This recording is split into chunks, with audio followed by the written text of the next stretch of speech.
Yun, magandang araw mga kaotbura. May napadaan na naglalako at agad kong tinawag kung ano to. At nang binuklat ko, isang uri nga daw to ng isda na kung tawagin nila ay tarpa. At yung isa naman ay isang uri ng crabs na hindi ko rin alam kung anong tawag dito. At kahit nga hindi ko alam ang tawag niyan, bumili ako ng tig-isang supot niyan. Sakto ulam namin sa panangalian.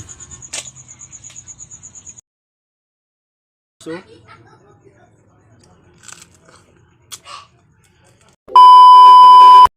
yo, what's up mga kaotbura, samahan nyo ko kung anong luto ang gagawin ko dito. Balak ko nga palang lagyan ng gatato na may kasamang kalabasa. At eto namang isda ay gagawin kong daing. Seafoods muna tayo for today's video mga kaotbura. At eto na nga, sisimulan ko lang hiwain tong likod ng isda. Medyo madami-dami nga pala ito, kaya konting tiyaga lang makakamit din natin ang tagumpay. Sheesh! Hindi ko na nga pala tinanggalan ng kaliskis tong isda. Habang binubuka ko nga yan, tatanggalan ko yan ng laman ng loob. At kung nakikita nyo nga dito sa video mga kaotbura, yan lang tinanggal ko at yung hasang. Matapos ko dito sa isda, dito naman tayo sa crabs na lulutuin ko. Eto, nakikita nyo yung mga ingredients dyan. Ayan yung gata, sibuyas, bawang, luya, kamatis, syempre kalabasa.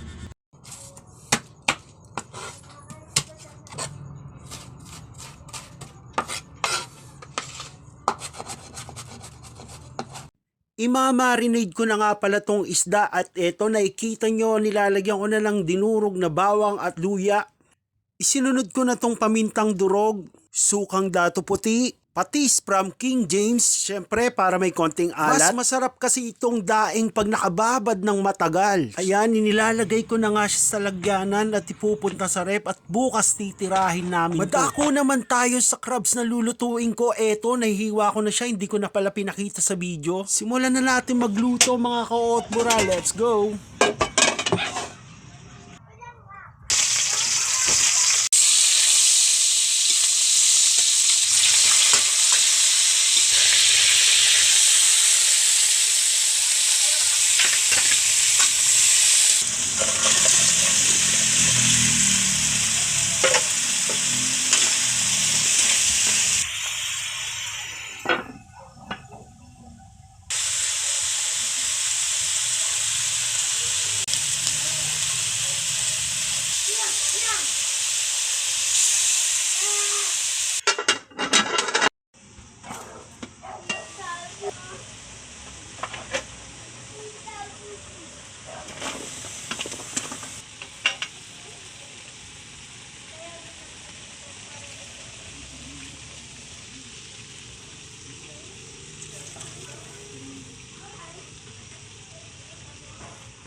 Yun, eto na nga pala ang finished product ng ginataang crabs na may kalabasa. Samahan nyo ako mga kaotbura, let's go!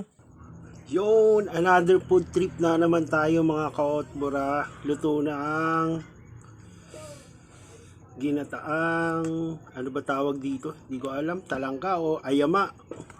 O may sili. Food trip tayo. Pero bago ang lahat, pray muna tayo.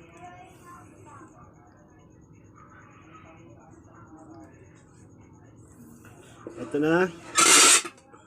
First bite natin to. Tikman natin kung masarap ba. Medyo mainit-init.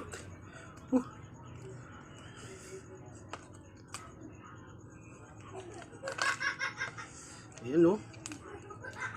Guys o. Sarap. Kata.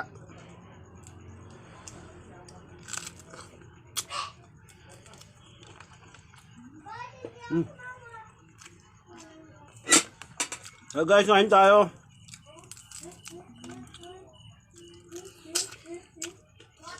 Sarap.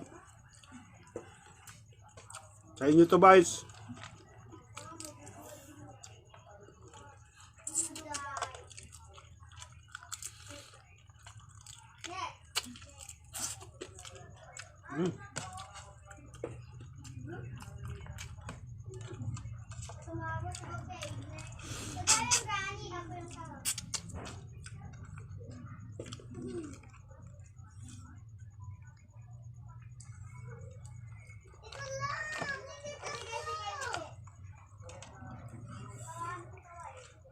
Init-init talaga.